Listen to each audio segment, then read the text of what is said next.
अगर आपने कभी एआई यूज़ किया है तो आपने सोचा होगा कि एआई को स्मार्ट बोलते हैं, तो ये इतने जनरल आंसर क्यों देता है। कभी आंसर बहुत जेनरिक होता है, कभी एकदम गलत और कभी बिल्कुल यूजलेस। लेकिन सच क्या है, प्रॉब्लम एआई में नहीं है, प्रॉब्लम हमारे सवाल पूछने के तरीके। आज की वीडियो में मैं आपको एक फ्रेमवर्क समझाऊंगा जिससे आप एआई से ड्रामेटिकली बेटर आंसर निकाल सकते हैं। अगर आपने टेक्निक समझ ली तो एआई आपके लिए एक पावरफुल टूल बन जाएगा। सबसे पहले एक सिंपल सा क्वेश्चन पूछते हैं कि एआई आखिरकार बैड आंसर देता क्यों है। एक रियल लाइफ एग्जांपल समझते हैं।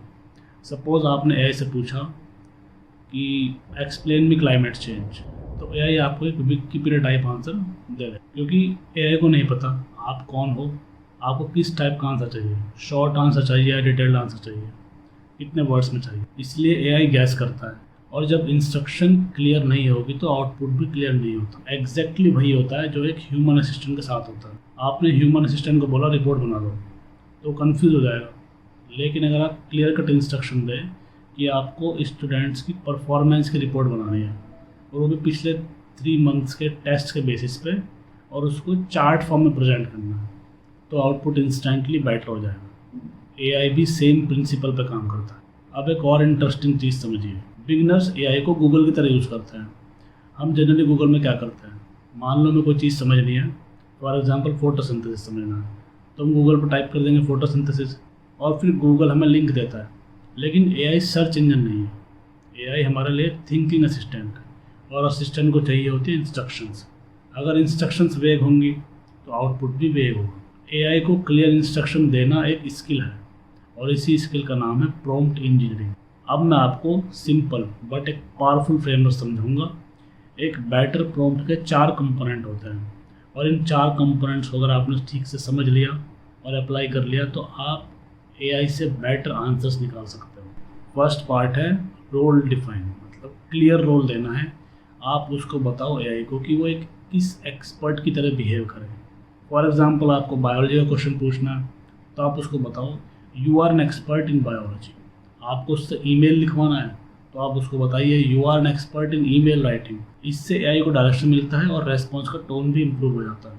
सेकंड पार्ट है कॉन्टेक्स्ट। आप एआई को कॉन्टेक्स्ट समझाओ, अपना बैकग्राउंड बताओ। फॉर एग्जांपल मैं क्लास 10 स्टूडेंट हूँ, या फिर मैं एक एम्प्लॉय हूँ और मुझे मैनेजर से छुट्टी मांगनी है। कॉन्टेक्स्ट से एआई को सिचुएशन समझ में आती है। थर्ड पार्ट है टास्क। आप एआई को क्लियर टास्क दो। For example explain photosynthesis in simple terms, या फिर right a professional email for 2 days leave. Task जितना क्लियर होगा आउटपुट उतना ही बेटर होगा। लास्ट स्टेप है फॉर्मेट। आप एआई को बताओ कि आंसर का फॉर्मेट क्या होना चाहिए। For example 200 words, bullet points, step by step explanation, examples. Clear format देने से आपका जो आंसर है वो बहुत स्ट्रक्चर्ड और यूजेबल बनेगा। अब एक कंपैरिजन देखते हैं good prompt versus bad prompt का। फॉर एग्जांपल हमने चैट जीपीटी पे प्रॉम्प्ट लिखा राइट एन ईमेल। ये प्रॉम्प्ट वेग है, एआई को कुछ पता नहीं चल रहा कि ईमेल किस लिए है, टोन क्या होना चाहिए, ऑडियंस कौन है, रिजल्ट एवरेज आंसर। अब हम एक दूसरा प्रॉम्प्ट देखते हैं जिसमें आप लिखते हैं you are a professional communication expert, write a polite email to my manager requesting 2 days leave due to illness. Keep the tone professional and limit the email to 120 words. अब आप जरूरी नहीं है कि आपको इंग्लिश में टाइप करना, आप इसको इंग्लिश में भी लिख सकते हैं, हिंदी में भी लिख सकते हैं, डजेंट मैटर। जिस लैंग्वेज में आप चाहें उस लैंग्वेज में लिख देंगे। आप बस जब आंसर पूछ रहे हैं उससे तो उसमें लिख दीजिए कि इस ईमेल को इंग्लिश में लिखिए।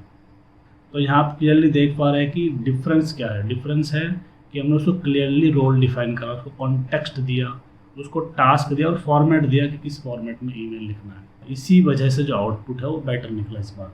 अब एक प्रो टिप, एआई को आप एक ही बारी में परफेक्ट आंसर देने की एक्सपेक्टेशन मत रखिए।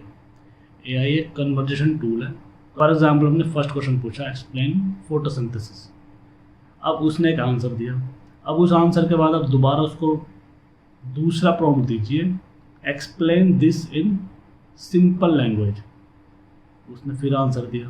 नेक्स्ट प्रॉम्प्ट दीजिए ऐड एग्जाम्पल्स।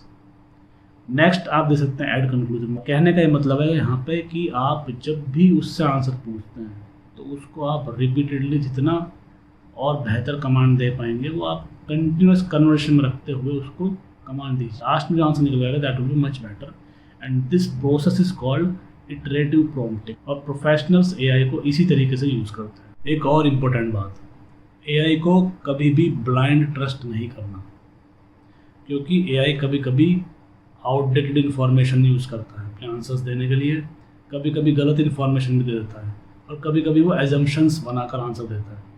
इसलिए एआई को सिर्फ एक टूल की तरह यूज़ करना है, अथॉरिटी की तरह नहीं।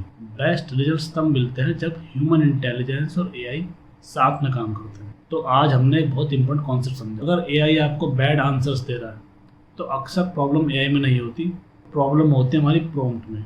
पावरफुल प्रॉम्प्ट के होते हैं 4 parts: clear role, clear context, clear task and clear format. अगर आप इस स्ट्रक्चर को फॉलो करते हो तो एआई से आपको ड्रामेटिकली बेटर आंसर मिलेंगे। नेक्स्ट वीडियो में हम डिस्कस करेंगे 10 पावरफुल प्रॉम्प्ट फ्रेमवर्क्स जो प्रोफेशनल्स यूज़ करते हैं एआई से बेटर आंसर पाने के लिए।